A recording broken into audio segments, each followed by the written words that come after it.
পালন বিষয়টি এমন নয়, বরং ইসলামের যে নিজস্ব অর্থনীতি আছে, নিজস্ব রাষ্ট্রনীতি আছে, সেই রাষ্ট্রনীতিতে এবং অর্থনীতিতে ইসলাম পৃথিবীতে যে শান্তি ও নিরাপত্তা প্রতিষ্ঠা করতে চায়, সেই শান্তি ও নিরাপত্তা প্রতিষ্ঠার যে সামগ্রিক চিন্তা চেতনা ইসলামের, এই সামগ্রিক চিন্তা চেতনা কিভাবে প্রতিষ্ঠিত হবে। বিশেষ করে 5ই আগস্টে ছাত্র জনতার যে আন্দোলন ছিল, সে আন্দোলন পরবর্তী সময়ে মানুষের জন্য এই আলোচনা বোঝা সহজ। গত দীর্ঘ 16 বছরে এই আলোচনা করা এবং না করা ছিল সমান, কেননা সেটি বোঝা বা বাস্তবে প্রয়োগ করা বা কোনো সুযোগ আছে এরকম কল্পনা মানুষের ছিল না। যেহেতু মানুষ এখন কথা বলার সুযোগ পাচ্ছে এবং বিভিন্ন তন্ত্রমন্ত্র মতবাদ বাংলাদেশে প্রতিষ্ঠিত করার চেষ্টা করা হচ্ছে, সেহেতু ইসলাম কিভাবে প্রতিষ্ঠিত হবে এটি আমাদের জানা প্রয়োজন না প্রয়োজন নয়? প্রয়োজন। আপনারা যারা নিজেদেরকে আহলুল হাদিস বা সালাফি বলে পরিচয় দেন, তাদের আবার আরেকটা সমস্যা, সেটি হচ্ছে আপনারা গণতন্ত্রের বিরুদ্ধে তথা গণতন্ত্রকে শিরক এবং হারাম মনে করেন। তখন পাল্টা যখন আবার কেউ প্রশ্ন করে যে আপনি গণতান্ত্রিক পদ্ধতিতে ক্ষমতায় যাবেন না, তো রাষ্ট্রে ইসলাম প্রতিষ্ঠা করবেন কিভাবে, তখন আহলে হাদিসদেরকে বানিয়ে দেওয়া হয় যে তারা হয়তো রাষ্ট্রে ইসলাম প্রতিষ্ঠার শত্রু।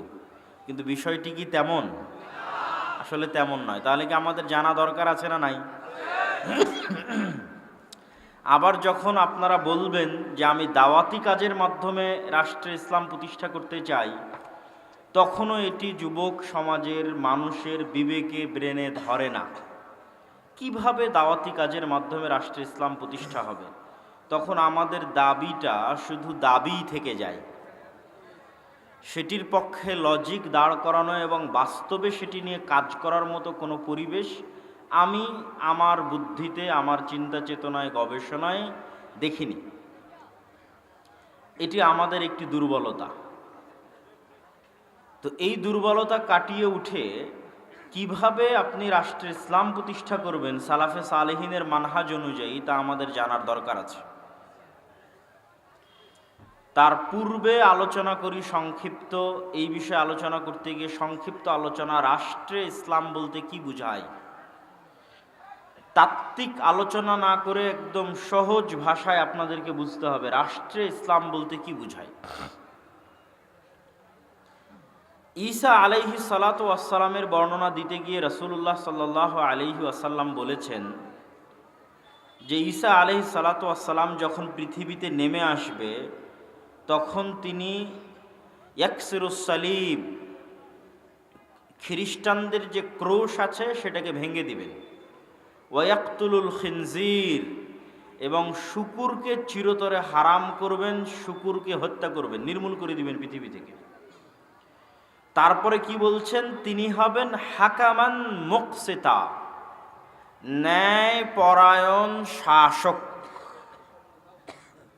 ঈসা আলাইহিস সালাতু ওয়াস সালামের ক্ষেত্রে আল্লাহর নবী বলছেন তিনি হবেন ন্যায় পরায়ণ শাসক, ন্যায় বিচারকারী শাসক। তাহলে ইসলামে শাসক বলতে আল্লাহর নবী বললেন না যে সালাত প্রতিষ্ঠাকারী শাসক, বাধ্যতামূলক মানুষকে পর্দা করাবেন এমন শাসক,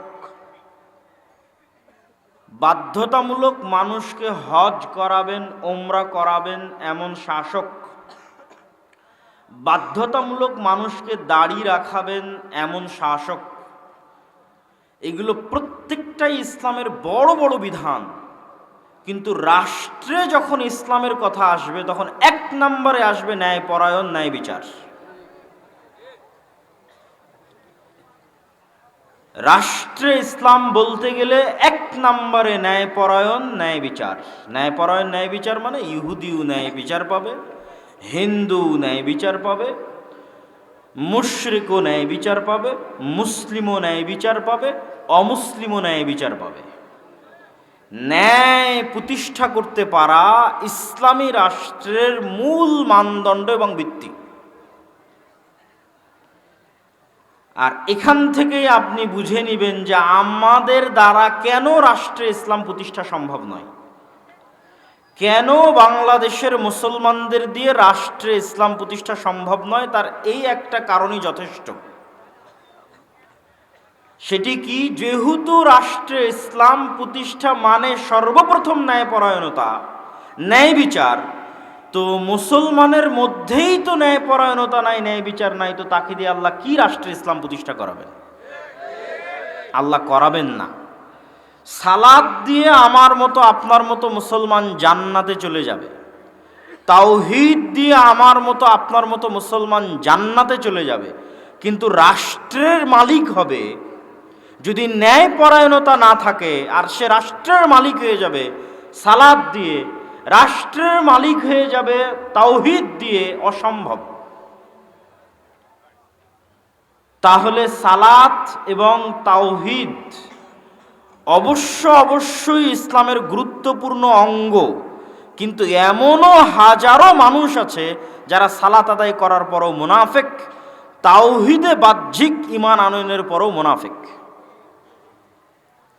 এমনও লাখো মুসলমান আছে যারা হজ এবং উমরা করার পরও মুনাফিক। আমি বলিনি, আল্লাহর নবী বলেছেন, সালাসুম মান কুন্না ফীহ, তিনটা বৈশিষ্ট্য অথবা চারটা বৈশিষ্ট্য যার মধ্যে পাওয়া যাবে সে মুনাফিকান খালেসা, নিষ্কলুষ নির্ভেজাল মুনাফিক।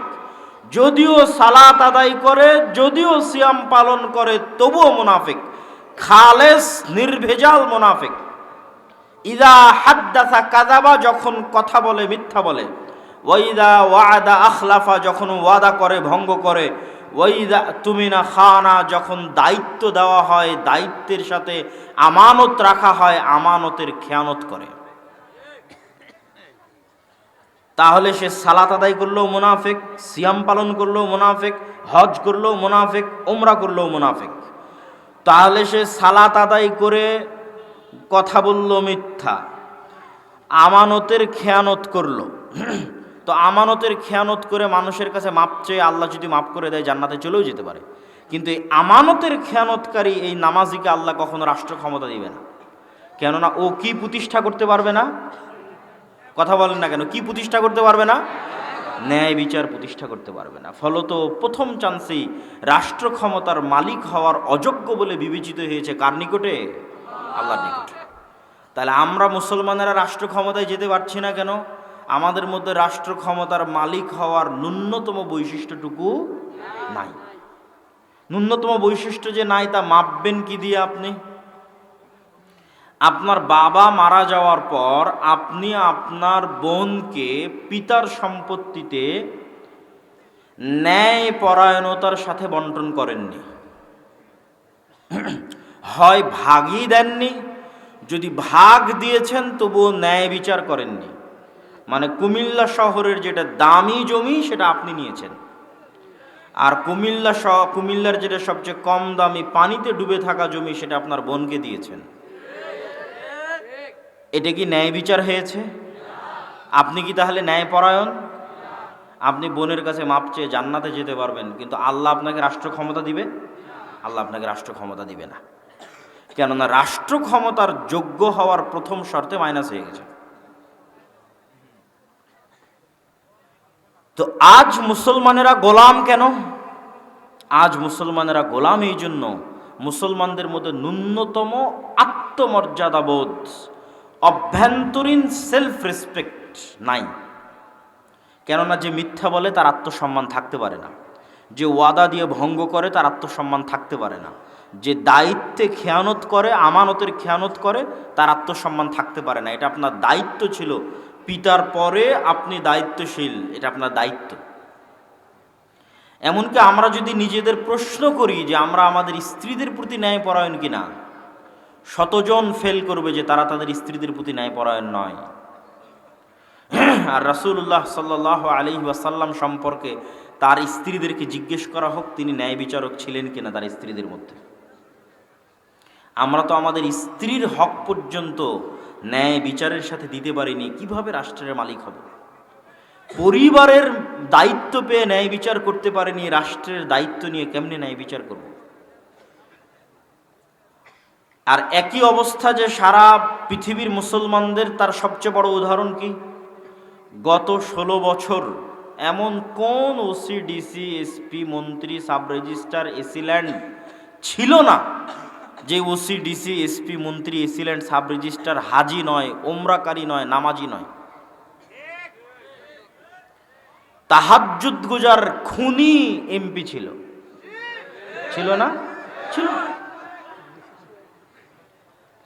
তারপরে কি ছিল? প্রশ্ন ফাঁসের টাকা আল্লাহর রাস্তায় দান করেছে। এরকম দায়িত্বশীল ছিল না? ছিল না? ছিল। তাহলে আমরা আলেম ওলামা মানুষকে বুঝাতে পারিনি যে ইসলাম কি। সে মনে করেছে সে প্রশ্ন ফাঁসের টাকা আল্লাহর রাস্তায় দান করে দিবে, তার মাফ হয়ে যাবে। নাউজুবিল্লাহি মিন যালিক। অথচ সে ওই যে দায়িত্বে ছিল, ওই দায়িত্বের সাথে খেয়ানত করেছে। তার দায়িত্ব ছিল এটির আমানতকে রক্ষা করা, খেয়ানত করেছে। ওসিল্যান্ড, এসপি, এসি, মন্ত্রী সব নিজ নিজ দায়িত্বের সাথে খেয়ানত করতেছে, 24 ঘন্টা খেয়ানত করতেছে। তাহলে তারা প্রশ্ন হবে, তাহলে তারা কেন সালাত আদায় করে, কেন তাহাজ্জুদের সালাত আদায় করে, কেন আল্লাহর রাস্তায় দান করে? তারা এই প্রত্যেক সালাত দিয়ে, প্রত্যেকটা আল্লাহর রাস্তায় দান দিয়ে তাদের মুনাফিকিকে ঢাকতে চায়। তারা মুনাফিক, খাঁটি মুনাফিক।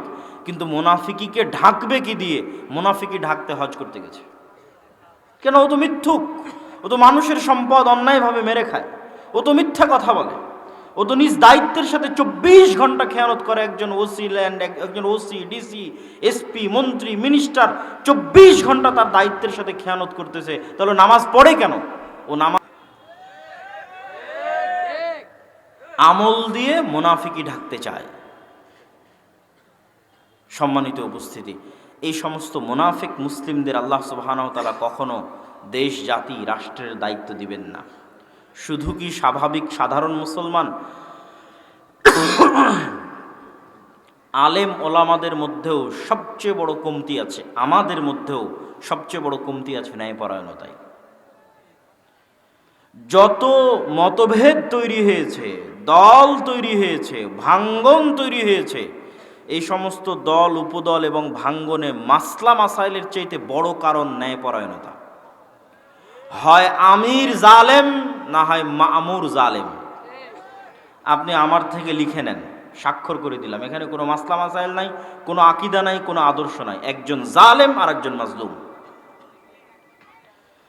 যে নেতা, সে ন্যায়পরায়ণতার সাথে নেতৃত্ব দিতে পারেনি। সে ওকেই পদ দিয়েছে যে চামচামি করেছে। ইসলামী দলের নেতা তাকেই পদ দিয়েছে যে কর্মী চামচামি করেছে। আর যে ন্যায় নিষ্ঠার সাথে কাজ করেছে তাকে বের করে দিয়েছে। তাকে কিভাবে বাইসাইড করা লাগবে তার সকল বুদ্ধি উপায় জানা আছে। এভাবেই চলতেছে ইসলামী দল, এভাবেই চলতেছে ইসলামী মাদ্রাসা, এভাবেই চলতেছে ইসলামী মসজিদ। সব জায়গায় বাহ্যিকভাবে ইসলাম উপস্থিত আছে, কিন্তু অভ্যন্তরীণভাবে সব জায়গায় মুনাফিকি ছড়িয়ে আছে। তাহলে তাদেরকে আল্লাহ দায়িত্ব দিবে? তাদেরকে আল্লাহ সুবহানাহু ওয়া তাআলা দায়িত্ব দিবেন না। এই জন্য আল্লাহ সুবহানাহু ওয়া তাআলা পৃথিবীতে কোনো নবী রাসূলই পাঠাননি যেই নবী রাসূল সত্যবাদী নন, ন্যায়পরায়ণ নন। এটা হচ্ছে নবী রাসূলদের জন্মগত বৈশিষ্ট্য, অন্য বৈশিষ্ট্য নয়, জন্মগত। নবী রাসূলের জন্মই হয়েছে সত্যবাদিতার উপর, জন্মই হয়েছে ন্যায়পরায়ণতার উপর। তারপরে আস্তে আস্তে আল্লাহ তাদের উপর বিধিবিধান দিয়েছেন, সেগুলো তারা পালন করেছেন, কিন্তু জন্ম হয়েছে ন্যায়পরায়ণতার উপর, সত্যবাদিতার উপর। শুধু তৎকালীন বিশ্বের মুসলমানেরা নয়, সাহাবীরা নয়, মুশরিকদেরকেও যদি আপনি দেখেন তাহলে তাদের এথিক্যাল তথা অভ্যন্তরীণ আত্মমর্যাদা ছিল অনেক উপরে। আবু সুফিয়ান রাদিয়াল্লাহু তাআলা আনহু যখন আল্লাহর নবীর শত্রু সকল যুদ্ধে তার মুখোমুখি, তখনও তিনি বাদশাহ হেরাক্লিয়াসের দরবারে কাফের অবস্থায় আল্লাহর নবীর নামে একটা মিথ্যা কথাও বলেননি।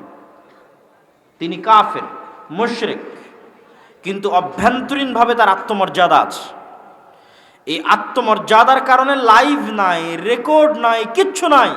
কেউ রেকর্ড করে রাখবে না আবু সুফিয়ানের কথা, কেউ আবু সুফিয়ানের কথা লাইভ প্রচার করবে না। তারপর আবু সুফিয়ান মিথ্যা বলেনি। কার বিষয়ে মিথ্যা বলেনি? তার চিরন্তন শত্রুর বিষয়ে মিথ্যা বলেনি। এটা ছিল আবু সুফিয়ানের ন্যায়পরায়ণতা। এই জন্য তৎকালীন মক্কার মুশরিকরা যখন মুসলমান হয়ে গেছে, খালিদ বিন ওয়ালিদ যখন মুসলমান হয়ে গেছে, আমর ইবনুল আস যখন মুসলমান হয়ে গেছে, ওমর ইবনুল খাত্তাব যখন মুসলমান হয়ে গেছে, আবু সুফিয়ান যখন মুসলমান হয়ে গেছে, তো এরা তো এমনি বীর পুরুষ, এরা তো এমনি সত্যবাদী ন্যায়পরায়ণ, তার উপরে আবার তাওহীদের বিশ্বাস, ইসলামের বিশ্বাস। তো পৃথিবীতে এদেরকে থামাতে পারে এরকম কোনো শক্তি আছে? এরকম কোনো শক্তি নাই। মুহাম্মদ সাল্লাল্লাহু আলাইহি ওয়াসাল্লাম সালাত আদায় করেছে, ওমর ইবনুল খাত্তাব সালাত আদায় করেছে, আবু বকর রাদিয়াল্লাহু তাআলা আনহু সালাত আদায় করেছে, যখন তারা অভ্যন্তরীণভাবে শতভাগ ফ্রেশ। অভ্যন্তরীণভাবে ওমর ইবনুল খাত্তাব যখন শতভাগ ন্যায়পরায়ণ, শতভাগ আত্মমর্যাদা সম্পন্ন, শতভাগ ন্যায় বিচারক, তখন ওমর সালাত আদায় করছে, তখন ওমর সিয়াম পালন করছে, তখন ওমর হজ করছে, তখন ওমর উমরা করছে। এই সালাতের যে পাওয়ার, এই রকম সত্যবাদী ন্যায়পরায়ণ শাসক ওমরের সালাতের যে পাওয়ার, এটা আপনি কল্পনা করতে পারবেন না। এই জন্য হাজার হাজার কিলোমিটার দূর থেকে ওমরের হাইবাতে মানুষ ভয় পাবে। কিন্তু আমি আপনি তো সালাতে দাঁড়াচ্ছি শতভাগ কলুষিত হৃদয় নিয়ে। কেন কলুষিত হৃদয়? 24 ঘন্টা মিথ্যার মধ্যে, 24 ঘন্টা মানুষের সাথে অন্যায়ের মধ্যে, 24 ঘন্টা গীবতের মধ্যে, 24 ঘন্টা অপবাদের মধ্যে, 24 ঘন্টা নিজ নিজ দায়িত্বের খেয়ানতের মধ্যে। এই সালাতের কি দাম, এই সিয়ামের কি দাম, এই ওমরা এই হজের কি দাম? এই ওমরা, এই সিয়াম, এই হজ আপনাকে গোলামি থেকে মুক্তি দিবে না। প্রশ্ন আসতে পারে যে কেন বাংলাদেশের, পাক ভারতের মুসলমানদের এই অবস্থা? আমি আমার বক্তব্যে বলেছি যে 190 বছর ব্রিটিশদের অধীনে গোলামি থাকার কারণে, কলোনিয়াল যে সিস্টেম, ঔপনিবেশিক যে সিস্টেম, এই ঔপনিবেশিক সিস্টেমের গোলামির কারণে আমাদের রক্তের মধ্যে মিথ্যা ঢুকে গেছে। কই পাঠানেরা তো মিথ্যা বলা জানে না। আফগানিস্তানের বর্তমান শাসক আল ইমারা আল ইসলামিয়া, তাদের আপনারা আকীদার ভুল ধরতে পারবেন, তাদের মাসলা মাসাইলের ভুল ধরতে পারবেন, কিন্তু ওরা ক্ষমতায় গেছে কি দিয়ে জানেন? ন্যায়পরায়ণতা দিয়ে ক্ষমতায় গেছে। মানে গোটা আফগানিস্তানের মানুষ বিশ্বাস করে যে কেউ যদি ন্যায় বিচার করতে পারে তাহলে এরা ন্যায় বিচার করতে পারবে, কেউ যদি টাকা না মারে তাহলে এরা তারা যারা টাকা মারবে না, কেউ যদি দুর্নীতি না করে তাহলে এরা তারা যারা দুর্নীতি করবে না। তো তারা কোনোদিন ব্রিটিশ বলেন, আমেরিকা বলেন, রাশিয়া বলেন কারো গোলামি করেনি। তো যখন কারো গোলামি করেনি তখন মিথ্যা বলা শিখেনি, যখন কারো গোলামি করেনি তখন মিথ্যা বলা শিখেনি। আত্মমর্যাদা ঠিক থেকেছে। ন্যায়পরায়ণতা দিয়ে শাসক হওয়া যায়, ন্যায়পরায়ণতা দিয়ে শাসক হতে হবে। সম্মানিত উপস্থিতি, রাসূলুল্লাহ সাল্লাল্লাহু আলাইহি ওয়াসাল্লাম বলেন, সাবআতুন ইউদিল্লুহুমুল্লাহ ইয়াওমা লা দিল্লা ইল্লা দিল্লুহ। 7 শ্রেণীর মানুষকে আল্লাহ সুবহানাহু ওয়া তাআলা কিয়ামতের মাঠে বিশেষ ছায়া দিবেন। তার 1 নাম্বার ইমামুন আদিল, ন্যায়পরায়ণ দায়িত্বশীল। ইবনুল কাইয়িম রাহিমাহুল্লাহ লিখছেন এই হাদিসের ব্যাখ্যায় যে একজন মানুষ সারা রাত ইবাদত করলো, আর একজন মানুষ সারা দিন সিয়াম পালন করলো, এই মানুষ আর আরেকজন মানুষ, 2 জন মানুষের মধ্যে ন্যায়ের সাথে মীমাংসা করে দিল, এর নেকি বেশি। 2 জন মানুষের মধ্যে মীমাংসা করে দিল কিসের সাথে? ন্যায়ের সাথে।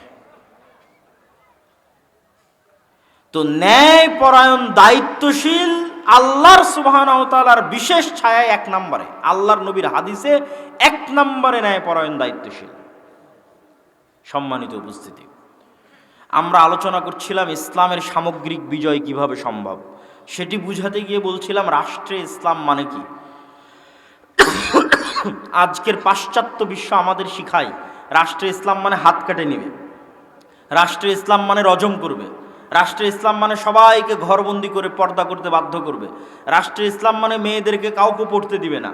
কিন্তু কেউ এটা বলে না যে রাষ্ট্রে ইসলাম মানে প্রত্যেক নাগরিকের ন্যায় বিচার এবং ন্যায়পরায়ণতা।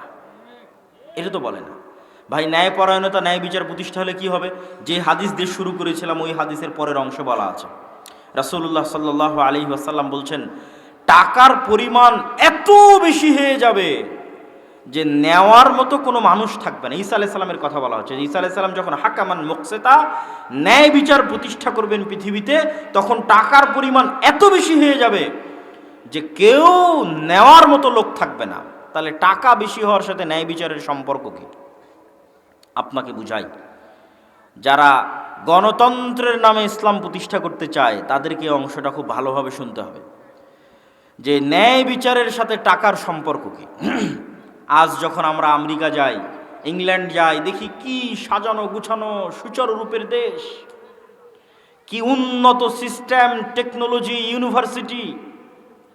তখন এই সমস্ত পথভ্রষ্ট, ব্রেন ওয়াশড তরুণ যুবকদের মনে হয়, না, আমরা আসলে অনুন্নত আছি, গরিব আছি, মিসকিন আছি ইসলামের কারণে। এরা তো ইসলাম ছেড়ে দিয়ে ধনী হয়ে গেছে। বলেন নাউজুবিল্লাহ। বক্তব্য কিভাবে মিলাবো একটু মনোযোগ দিয়ে শুনবেন। যখন প্রথম একজন মুসলিম যুবক আমেরিকায় যাবে, ইংল্যান্ডে যাবে, বলবে এরা তো অনেক উন্নত, এখানে তো কোনো মিথ্যা নাই, এখানে তো কোনো সব কিছু সুন্দর সিস্টেমে চলছে, আমাদের দেশের এই এই এই এই কথাও ঠিক। কিন্তু কারণ কি বের করলো? কারণ বের করলো আসলে আমরা বেশি ইসলাম নিয়ে কড়াকড়ি করতে চাই, বেশি ইসলাম মানতে চাই, এই জন্য আসলে আমাদের দেশে এভাবে হবে না, আমাদেরকে মডারেট হতে হবে। আমরা যদি এখন আমেরিকা এবং ইউরোপের মতো মডারেট হই তাহলে আমরা উন্নত হব। আমি আপনাকে বলি, অঙ্কের হিসাব শুরু থেকে শুরু করে আমেরিকা এবং ইউরোপে কোটি কোটি টাকা, আর আমার বাংলাদেশে মানুষ খাবার পাচ্ছে না কেন? ভাই 190 বছর যাবৎ এখান থেকে চুরি করে নিয়ে গেছে, এই জন্য। বুঝেননি মনে হয়। শুধু এখান থেকে নয়, সারা পৃথিবী থেকে চুরি করে নিয়ে গেছে। আল্লাহর নবী কি বললেন? ন্যায় বিচার প্রতিষ্ঠা হলে টাকার অভাব হবে না। তো আমি গরিব কেন? পৃথিবীতে অন্যায় হচ্ছে এই জন্য আমি গরিব। আমার টাকা আর একজন মেরে নিয়েছে এই জন্য গরিব। ব্রিটিশরা যখন পাক ভারতে প্রবেশ করে তখন সারা পৃথিবীর জিডিপির 30% ছিল, সারা পৃথিবীর জিডিপির 30% ছিল বাদশাহ আলমগীরের ভারত। আর ব্রিটিশরা যখন 1947-এ ভারত ত্যাগ করে তখন সারা পৃথিবীর জিডিপির 3% ছিল ভারত। তাহলে যে 27%-এর অধঃপতন, এই 27%-এর অধঃপতন এখান থেকে চুরি হয়ে গেছে। ওই অন্যায়ের কারণে আমি আপনি গরিব। আমার আপনার কাছে ইসলাম আছে এই জন্য গরিব, এটা মিথ্যা কথা। আমরা মাজলুম এই কারণে গরিব। সুদ, জুলম। এই যে গত 16 বছর কত হাজার কোটি টাকা যেন পাচার হয়েছে, সম্ভবত 80,000 কোটি টাকা পাচার হয়েছে। তো 80,000 কোটি টাকা কি আমার আপনার নয়? আমার আপনার। তাহলে ওই 80,000 কোটি টাকা পাচার হওয়ার কারণে তো আমি আপনি গরিব। এরকম প্রত্যেক সেক্টরে যে ন্যূন থেকে ন্যূনতম দুর্নীতি হচ্ছে, ওই প্রত্যেকটা দুর্নীতির কারণে আমি আপনি গরিব হচ্ছি। যেখানে ঘুষের লেনদেন হচ্ছে 500 টাকা, ওই 500 টাকার কারণে সারা বাংলাদেশের মানুষ 500 টাকার গরিব হচ্ছে। যেখানে সুদের লেনদেন হচ্ছে কোটি টাকা, ওই কোটি টাকার কারণে সারা বাংলাদেশের মানুষ ওই কোটি টাকার গরিব হচ্ছে। যখন এই লেনদেনটা হবে শতভাগ ন্যায় বিচারের সাথে, সারা পৃথিবীতে, সারা দেশে শতভাগ ইনসাফের সাথে, তখন কেউ গরিব থাকবে? থাকবে না। তাহলে গরিব থাকার কারণ আর আমেরিকা আর ইউরোপের উন্নত হওয়ার কারণ ইসলাম না জুলম? জুলম, অন্যায়, অবিচার। সম্মানিত উপস্থিতি, তাহলে তারা আজ উন্নত, তাই তাদের দেখে, তাদের কপি করে মডারেট পদ্ধতিতে গণতন্ত্রের মাধ্যমে ইসলাম প্রতিষ্ঠা করতে হবে। এটা কি ঠিক? পড়েন, আরো পড়েন, আরো পড়েন, পড়ার পর গিয়ে লাস্ট সারমর্ম দেখবেন, রাষ্ট্রে যেন ইসলাম প্রতিষ্ঠা হতে না পারে এই জন্যই গণতন্ত্র। আমি মনে হয় বুঝাতে পারলাম না। আমি যদি বুঝাতে না পারি এটা আমার ব্যর্থতা। রাষ্ট্রে যেন ইসলাম পরিপূর্ণভাবে শতভাগ ইসলাম রাষ্ট্রে প্রতিষ্ঠা হতে না পারে, এই জন্য গণতন্ত্র। রাষ্ট্রে ইসলাম প্রতিষ্ঠা করার জন্য গণতন্ত্র, এটা না। আর আমরা রাষ্ট্রে ইসলাম চাই না এই জন্য গণতন্ত্র অস্বীকার করছি, এটাও নয়। আমরা গণতন্ত্র অস্বীকার করছি কেন? রাষ্ট্রে যেন শতভাগ পূর্ণাঙ্গ ইসলাম প্রতিষ্ঠা না হয়, তার জন্য তৈরি করা হয়েছে কাকে? গণতন্ত্রকে তৈরি করা হয়েছে, সমাজতন্ত্রকে তৈরি করা হয়েছে, ধর্মনিরপেক্ষ মতবাদকে তৈরি করা হয়েছে। এই প্রত্যেকটা মতবাদকে পৃথিবীতে প্রতিষ্ঠা করা হয়েছে যেন রাষ্ট্রে ইসলাম প্রতিষ্ঠিত না হয়। আর এই প্রত্যেকটা মতবাদের মধ্যে দিয়ে যখন আপনি রাষ্ট্রে ইসলাম প্রতিষ্ঠা করতে যাবেন, গত 100 বছরে হয়নি, এই বক্তব্য যদি থাকে তো আগামী 500 বছর পর্যন্ত পরবর্তী প্রজন্ম দেখবে গণতন্ত্র দিয়ে, সমাজতন্ত্র দিয়ে, ধর্মনিরপেক্ষ মতবাদ দিয়ে শতভাগ ইসলাম, পূর্ণাঙ্গ ইসলাম রাষ্ট্রে প্রতিষ্ঠা করা অসম্ভব, সম্ভব নয়, কখনোই হবে না, কোনো দিন হবে না, কোনো কালে হবে না। হলে কি হবে? অপূর্ণাঙ্গ ইসলাম প্রতিষ্ঠা হবে, কম্প্রোমাইজড ইসলাম প্রতিষ্ঠা হবে। যে ইসলাম আমি এবং আপনি কম্প্রোমাইজ করেছি, চলো এটা ছাড় দিলাম, চলো এটা ছাড় দিলাম, ঠিক আছে চলো শহীদ মিনারে ফুল দিয়ে আসি, সেই ইসলাম প্রতিষ্ঠা হবে। ঠিক আছে চলো জাতীয় স্মৃতিসৌধে ফুল দিয়ে আসি, সেই ইসলাম প্রতিষ্ঠা হবে। সেই ইসলাম বিকৃত ইসলাম। আপনি গণতন্ত্র দিয়ে, সমাজতন্ত্র দিয়ে, ধর্মনিরপেক্ষ মতবাদ দিয়ে পূর্ণাঙ্গ ইসলাম রাষ্ট্রে প্রতিষ্ঠা করতে পারবেন না। তাহলে প্রতিষ্ঠা হবে কি দিয়ে? তার 1 নম্বরে বলেছি, আমাদের ব্যক্তিগত, সামাজিক, পারিবারিক জীবনে একটা সংশোধন লাগবে, তার নাম ন্যায়পরায়ণতা। 2 নম্বর দাওয়াতি কাজ। কেন দাওয়াতি কাজের কথা আমরা বারবার বলি? এখন যদি আল্লাহ নবী পাঠায়, সেই নবীর কাজ কি হবে বলেন? কেন বললাম এই কথা আপনাকে আমি প্রশ্ন করি।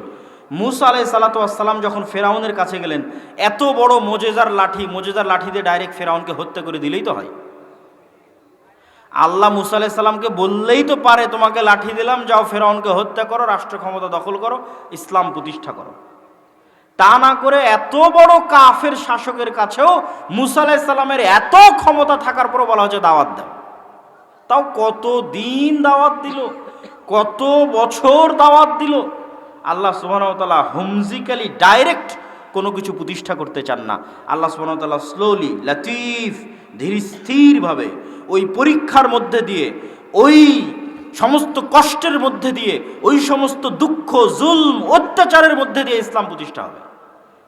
যেই জুলম, যেই অত্যাচার, যেই দুঃখ, যেই কষ্ট মুসা আলাইহিস সালাম ভোগ করেছে, যেই দুঃখ, যেই অত্যাচার, যেই কষ্ট ইব্রাহিম আলাইহিস সালাম ভোগ করেছে, যেই দুঃখ, যেই অত্যাচার, যেই কষ্ট নূহ আলাইহিস সালাম ভোগ করেছে, যেই দুঃখ, যেই কষ্ট, যেই অত্যাচার মুহাম্মদ সাল্লাল্লাহু আলাইহি ওয়াসাল্লাম ভোগ করেছে।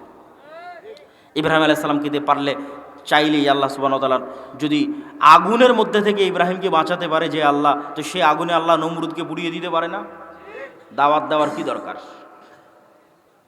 সম্মানিত উপস্থিতি, এখনো নবী প্রেরিত হলে দাওয়াত দেবে, কিন্তু নবীদের দাওয়াত আর আমাদের দাওয়াতের মধ্যে আসমান জমিন পার্থক্য আছে। এই জায়গাগুলোতেই আমাদেরকে ভুল ত্রুটি খুঁজে বের করতে হবে। নবীদের দাওয়াত আর আমাদের দাওয়াতের মধ্যে কি কি পার্থক্য? নবীরা সব সময় ক্ষমতার কেন্দ্রবিন্দুতে আঘাত করেছে, দাওয়াত দিয়েছে ক্ষমতার কেন্দ্রবিন্দুতে। আল্লাহর নবীও যখন দাওয়াত দেওয়া শুরু করেছে, মক্কার কুরাইশদের টপ লেভেলের সর্দারেরা উপস্থিত হয়েছে, সেখানে দাওয়াতের ঘোষণা হয়েছে। মুসা আলাইহিস সালাতু ওয়াস সালাম একদম ডাইরেক্ট, আল্লাহ বলেছে ডাইরেক্ট ফেরাউনের কাছে, কোথাও নয়, এদিক ওদিক থামার দরকার নেই, সোজা ফেরাউনের কাছে। ইব্রাহিম আলাইহিস সালাতু ওয়াস সালাম সোজা রাষ্ট্র ক্ষমতার কেন্দ্রবিন্দুতে। আর আমরা আলেম ওলামা রাষ্ট্রের কাছে গেছি নিজের স্বার্থ হাসিল করতে, দাওয়াত দিতে নয়। গত 16 বছর কি হানাফি, কি আহলে হাদিস, সকল আলেম ওলামা, এমপি, মন্ত্রী, মিনিস্টার, ওসি, ডিসি, এসপির কাছে গেছে নিজের স্বার্থ হাসিল করতে। ভাই আমার এই কাজটা করা লাগবে, একটু করে দিন। ভাই আমার এত বড় সংগঠন আছে, এত বড় দল আছে, আমার এটা করার দরকার, একটু করে দিন। রাষ্ট্রের কেন্দ্রবিন্দুতে নির্ভেজাল ইসলাম নিয়ে, নিষ্কলুষ ইসলাম নিয়ে, নিঃস্বার্থ ইসলাম নিয়ে আঘাত করবে, এরকম মায়ের সন্তানের জন্মই হয়নি। নিঃস্বার্থভাবে আঘাত করবে রাষ্ট্রের কেন্দ্রবিন্দু, কোনো স্বার্থ নাই, আমার এই কাজটা করে দিতে হবে ভাই, এটা একটু দেখেন, এগুলো না। ডাইরেক্ট আপনি যেটা করছেন সেটা ভুল করছেন, অন্যায় করছেন, ফিরে আসতে হবে। আপনি মুসলিম, আপনাকে সংশোধন হতে হবে। এরকম নিঃস্বার্থ দাওয়াত কেউ নিয়ে যায়নি। নবীরা নিঃস্বার্থ দাওয়াত নিয়ে যেতেন, রাষ্ট্রের কেন্দ্রবিন্দুতে নিয়ে যেতেন। এজন্য নবীদের সাথে লড়াই শুরু হয়ে যেত, আমাদের সাথে লড়াই শুরু হয় না। এইরকম নবীদের দাওয়াতের সাথে আমাদের দাওয়াতের এরকম অসংখ্য পার্থক্য আছে, যেই পার্থক্যগুলোর কারণে আমরা সঠিকভাবে দাওয়াতি কাজ করতে পারছি না। 1 নাম্বার ন্যায়পরায়ণতা, 2 নাম্বার দাওয়াতি কাজ, 3 নাম্বার সোশ্যাল জাস্টিস। এটা আজকে নতুন তত্ত্ব যুক্ত করে দিলাম। এই বিষয়ে এর আগেও বক্তব্য দিয়েছি, কিন্তু এই পয়েন্টটা উল্লেখ করিনি। সামাজিক ন্যায় বিচার। সামাজিক ন্যায় বিচার আবার কি?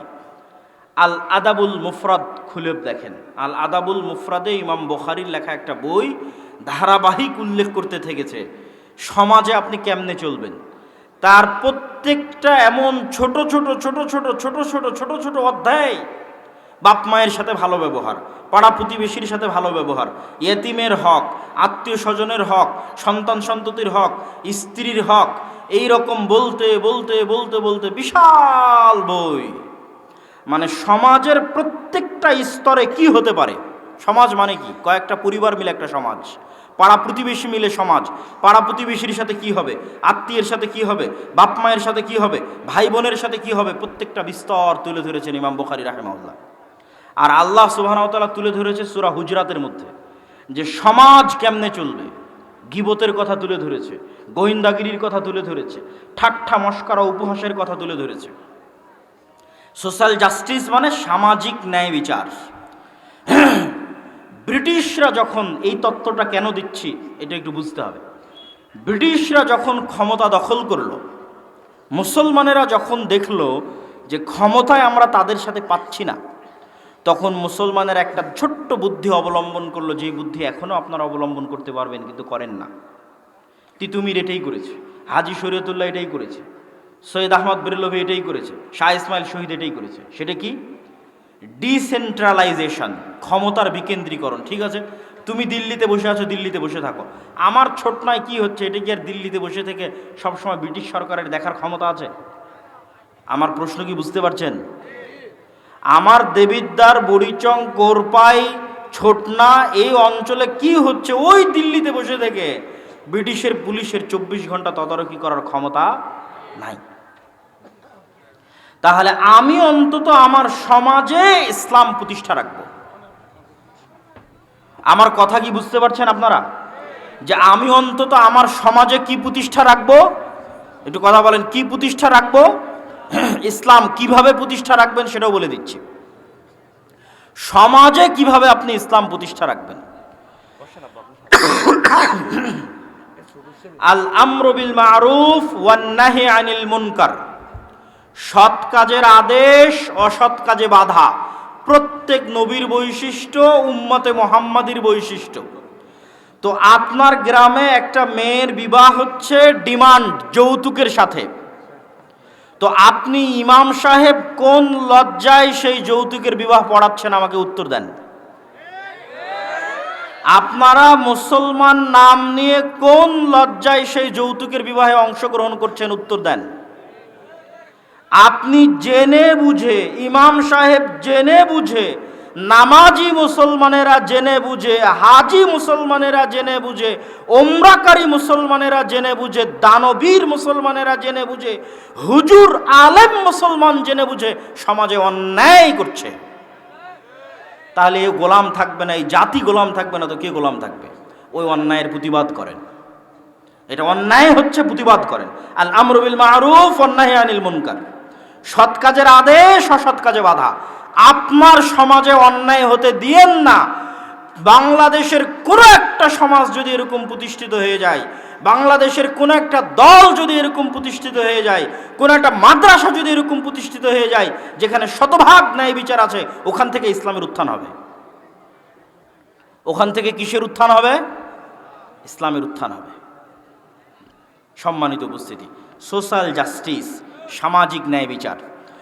গত 16 বছর আওয়ামী লীগের সরকার বা গত 16 বছর যে ফ্যাসিজমের সরকার ছিল, তারা গ্রাম পর্যন্ত, পাড়া পর্যন্ত দলীয়করণ করেছে, করেনি? তথা একদম গ্রাম পাড়ায় যদি কোনো সালিশ হয়, সেটাও ওই দলের নেতার মাধ্যমে, ঘুষের মাধ্যমে সালিশ হতে হবে। কিন্তু যখন এই সরকার বিদায় নিয়েছে, তখন এই জায়গাগুলো শূন্য। গ্রাম পর্যায়ে পাওয়ার শূন্য, পাওয়ার খালি হয়ে গেছে। সেই পাওয়ারটা আপনারা মুসলমানেরা বসে বসে আর এক দলের হাতে দিয়ে দিচ্ছেন। আমি যদি বুঝাতে না পারি, এটা আমার ব্যর্থতা। এখন সারা বাংলাদেশের গ্রাম পর্যায়ে ক্ষমতা শূন্য, কেননা গত 16 বছর যেই ফ্যাসিজম ছিল, সেই ফ্যাসিজম বিদায় নিয়েছে।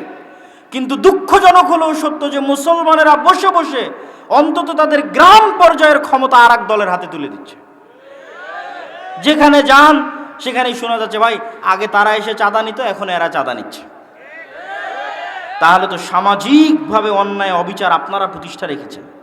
এখন কেন একটু বুক চেতিয়ে বলতে পারেন না, না আমার গ্রামে অন্যায় হবে না? এখন তো কেউ নাই, এখন তো আপনার গলা টিপে ধরবে এইরকম কোনো শক্তি নাই। তাহলে কেন আপনি আপনার গ্রাম পর্যায়ে, কেন মসজিদের ইমাম, কেন গ্রামের মাদ্রাসা অন্তত গ্রামের সালিশের দায়িত্বটা নিচ্ছে না? ভাই নেয়নি ব্রিটিশ আমলে? পঞ্চায়েত হয়নি? আলেম ওলামা মসজিদ মাদ্রাসার শিক্ষকেরা সালিশ করেনি? মসজিদের ইমাম সালিশ করেনি? করেছে।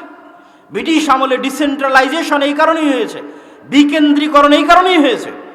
হাজি শরীয়তুল্লাহরা গ্রাম পর্যায়ে ইসলামী সালিশ প্রতিষ্ঠা করেছে, ইসলামী বিচার প্রতিষ্ঠা করেছে। এই যে ক্ষমতার শূন্যতা, এই ক্ষমতার শূন্যতাই হচ্ছে আপনাদের জন্য সুযোগ। আপনাদের গ্রাম পর্যায়ে সমাজ ব্যবস্থাকে শক্তিশালী করতে হবে, মসজিদ কেন্দ্রিক সমাজকে শক্তিশালী করতে হবে। 1 নম্বর ভিত্তি কি? সমাজে অন্যায় হতে দেওয়া যাবে না। তার একটা অন্যায়ের উদাহরণ দিয়েছি, যৌতুক। এরকম আরও কত অন্যায় হয় সমাজে, গ্রামে। একদল যুবক যদি দাঁড়িয়ে যায় এই পাওয়ার শূন্যতার অবস্থায়, একদল 10টা যুবকও যদি দাঁড়িয়ে যায়, আমার গ্রামে অন্যায় হতে দিব না। কিসের উমুক দল তুমুক দলের নেতা?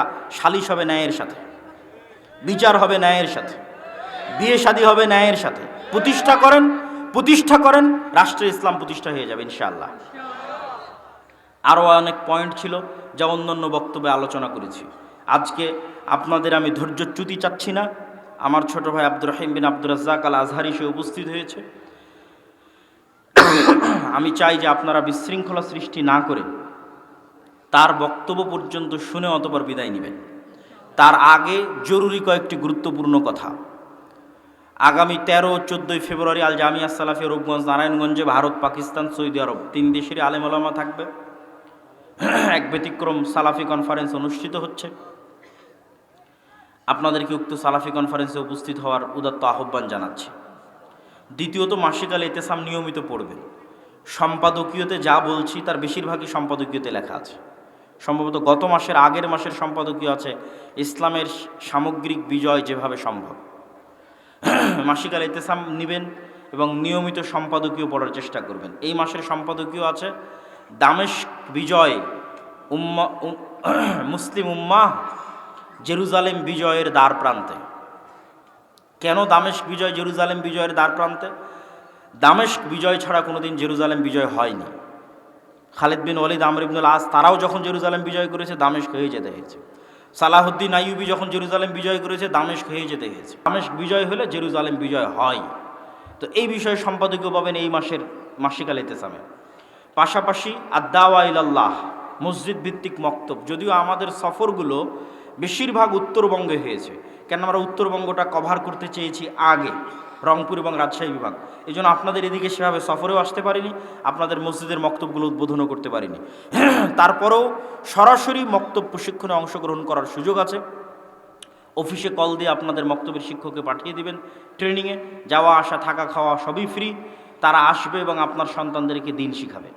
আমাদের আরেকটি নতুন বিষয় যুক্ত হয়েছে, আল জামিয়া সালাফিয়ার অধিভুক্ত হওয়ার সুযোগ।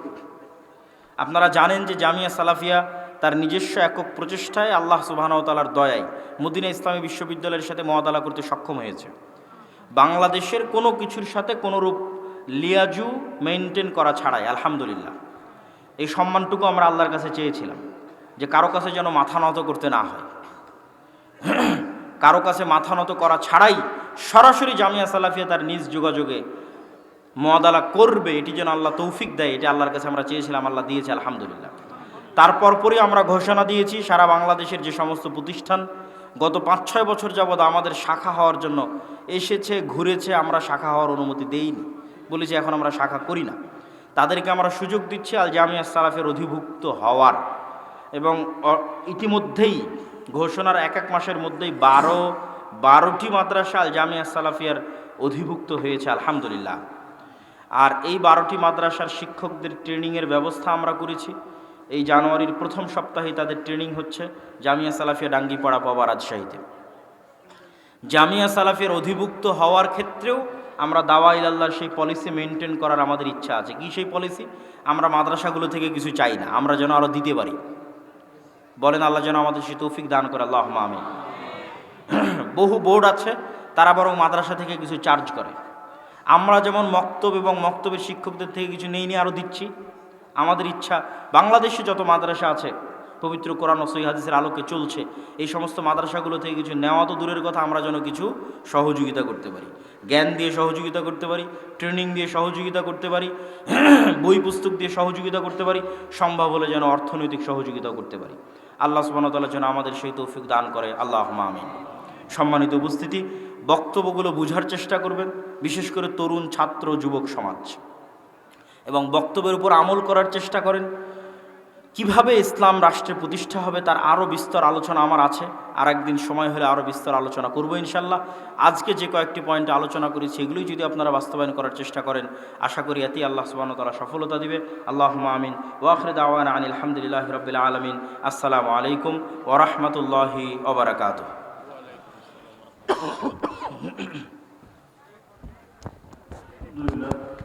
আলহামদুলিল্লাহ, মাশাআল্লাহ, জাযাকাল্লাহু খাইর, বারাকাল্লাহু ফিক।